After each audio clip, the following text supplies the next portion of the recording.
Halo shalom adik-adik hebat semuanya. Di pertemuan kita hari ini khusus untuk mata pelajaran IPA kelas 5, hari ini kita akan belajar tentang alat pernapasan hewan. Nah adik-adik semua, alat pernapasan hewan berbeda-beda tergantung jenisnya. Ada yang bernapas dengan kulit, trakea, insang, dan paru-paru.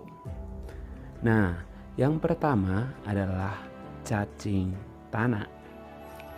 Nah, cacing tanah bernapas dengan permukaan kulitnya. Oleh karena itu, permukaan kulit cacing tanah selalu lembab untuk membantu pertukaran gas oksigen dan karbon dioksida. Dan perlu diingat bahwa cacing tanah hidup di tempat yang lembab dan basah untuk menjaga agar permukaan kulitnya tetap lembab.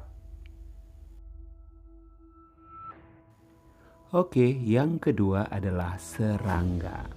Nah, adik-adik semua, serangga bernapas menggunakan trakea, berupa saluran-saluran halus yang bercabang dan tersebar di seluruh tubuh serangga. Cara bernapasnya adalah udara masuk dan keluar melalui lubang yang ada di samping tubuh serangga yang biasa disebut dengan stigma. Nah, adik-adik semua, stigma ini berfungsi untuk keluar dan masuknya udara.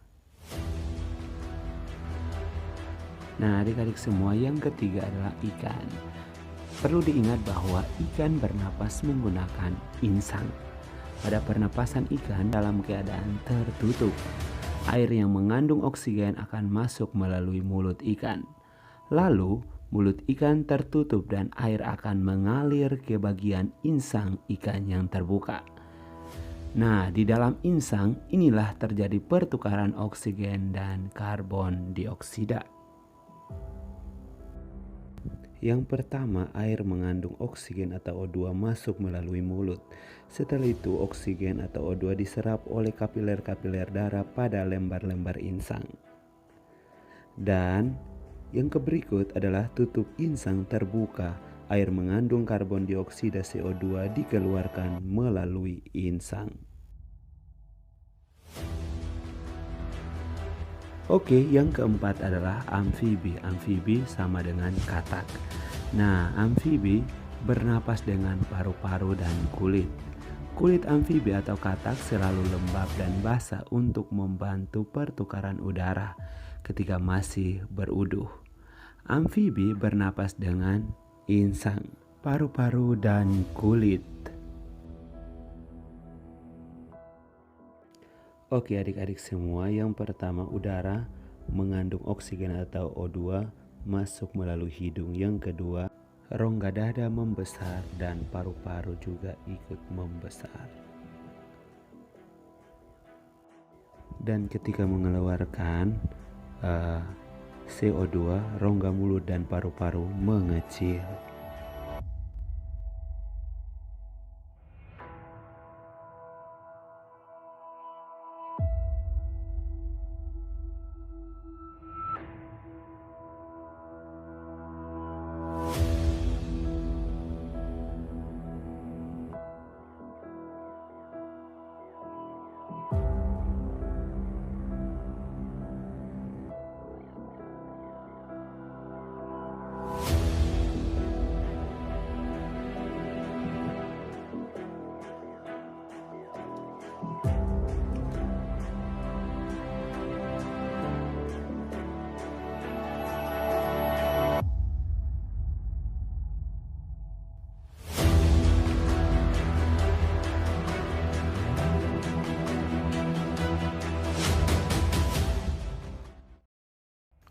Oke, yang kelima adalah reptilia. Nah, reptilia atau reptil bernapas dengan paru-paru. Reptilia yang dapat menyelam seperti buaya dan kura-kura menutup lubang hidungnya ketika menyelam agar air tidak masuk ke paru-paru. Nah, buaya dapat menahan napas dalam air hingga 3 jam. Di belakang mulut buaya terdapat jaringan yang dapat menutup lubang tenggorokan sehingga air tidak masuk ke paru-paru. Yang keenam, burung. Nah, burung bernapas menggunakan paru-paru. Saat terbang, pernapasan burung dibantu oleh organ yang disebut pundi-pundi udara.